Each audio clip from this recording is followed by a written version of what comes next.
I'm sorry I made you feel bad today. My brother apologized on behalf of his fiancée. My brother's fiancée looks down on me because of my education. Of course, I feel anger towards her attitude, but I didn't want to hate the person who is going to become my family.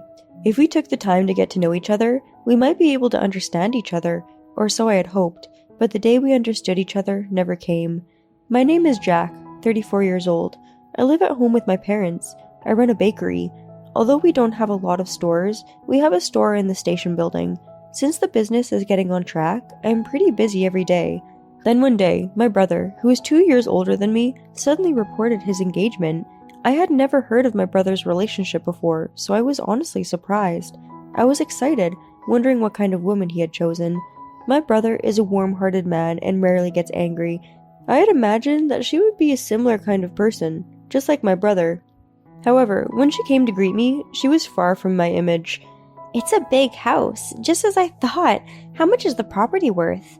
Jennifer, my brother's fiancée, asked me that when we first met. I was surprised that she would ask me about the value of my house without even greeting me. It was true that my parents' house had just been rebuilt, so it was spacious and clean. It's a famous big house around here, isn't it? After the wedding, I want to move in here.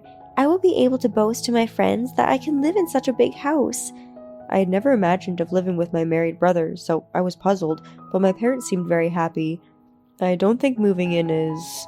I started, but my mother's words overlapped and drained mine out. Let's talk about living together later. So, where did you meet Kevin?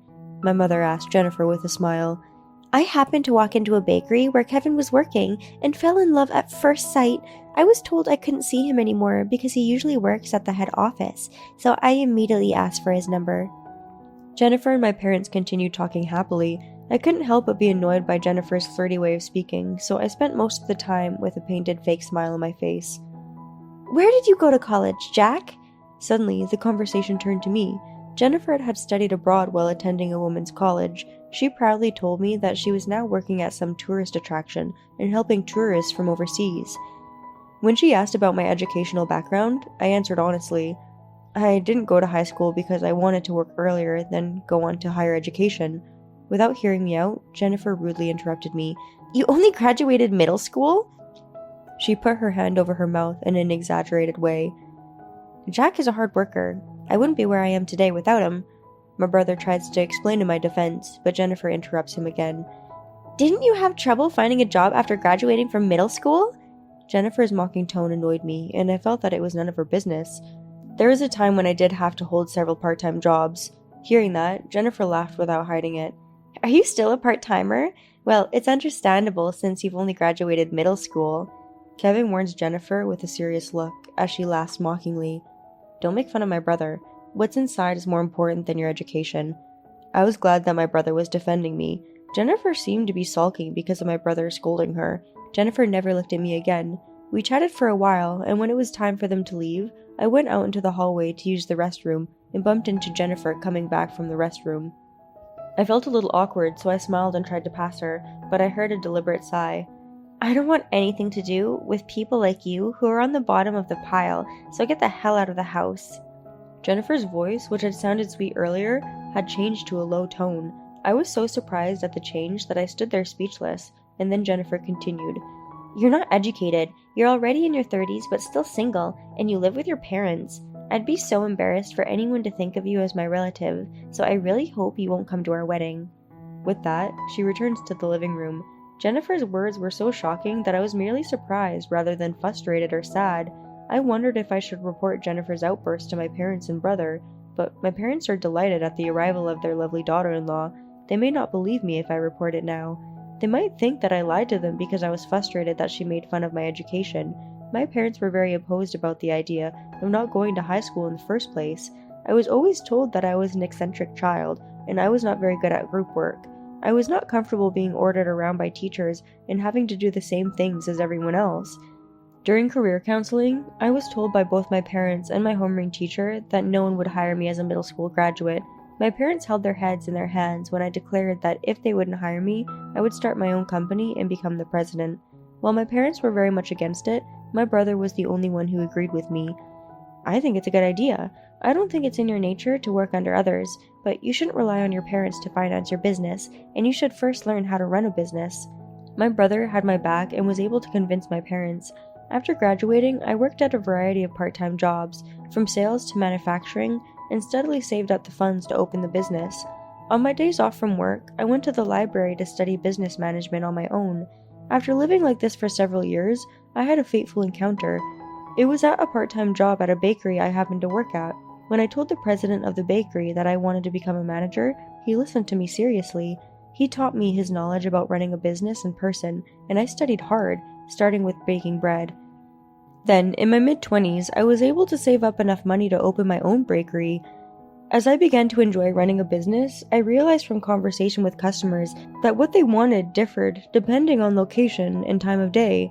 In residential areas, bread and bread for children did well. I would be happy if I could analyze customer trends and make a profit.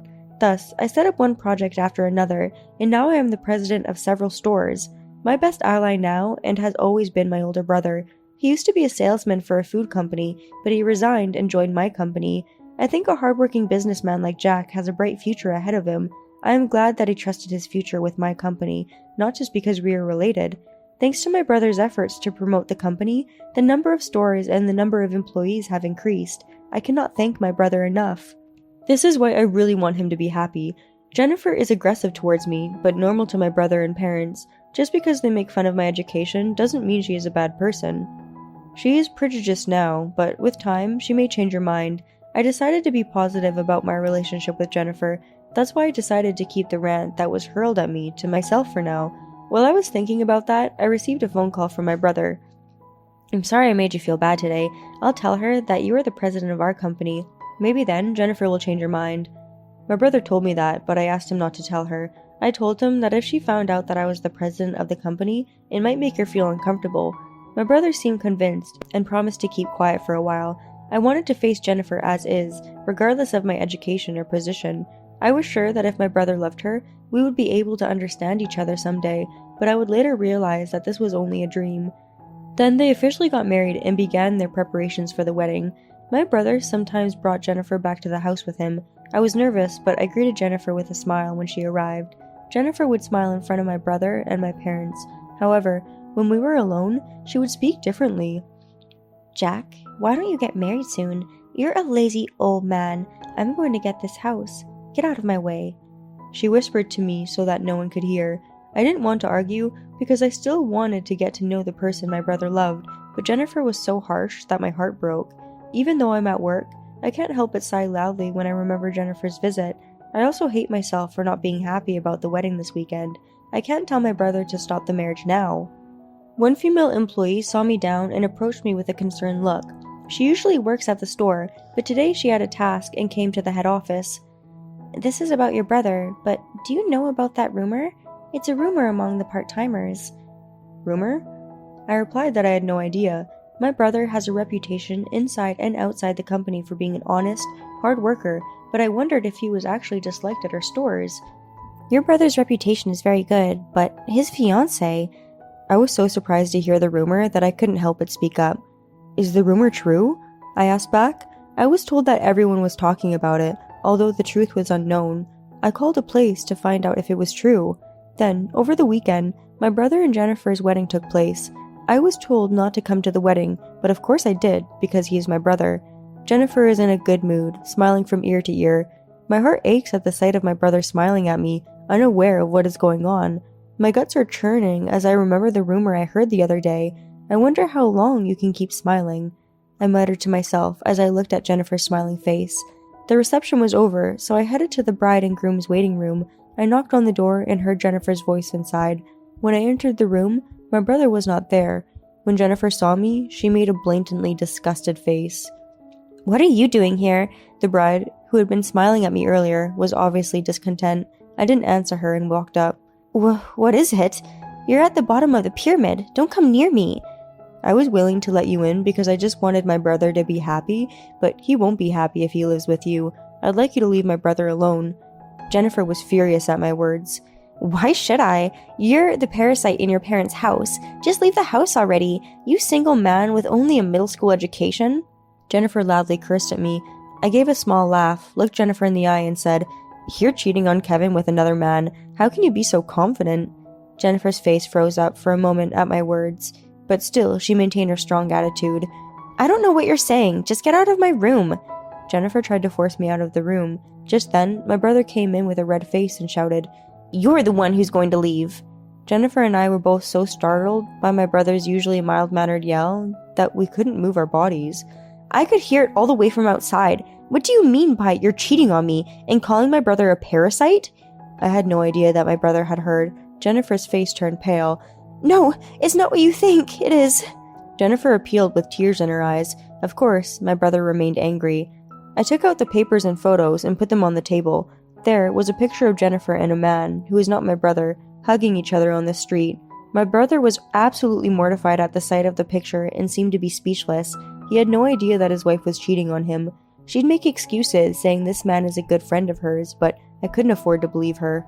I asked the detective agency, "But he must be a friend you see quite often. Are you close enough to invite him over to your house in the middle of the night?" Kevin and Jennifer had not moved in together yet. Jennifer took advantage of this and invited the man to her house. "Explain to me what's going on here." Jennifer was silent. Realizing that she had no more excuses, my brother, growing impatient with her attitude, said, "I didn't know you were such a bitch. Let's get a divorce." Jennifer, who's proposed a divorce right after the wedding, went crazy. "I can't get a divorce now. What am I going to tell everyone?" "You could just tell them that you got divorced because Kevin found out about the affair. I'll give all the evidence of the affair to him. If he asks for alimony, you'd better pay it." Jennifer panics as she fights back. "A person like you can't use a detective agency. You've been chasing me around, you stalker." "If I had that kind of free time, I'd be working.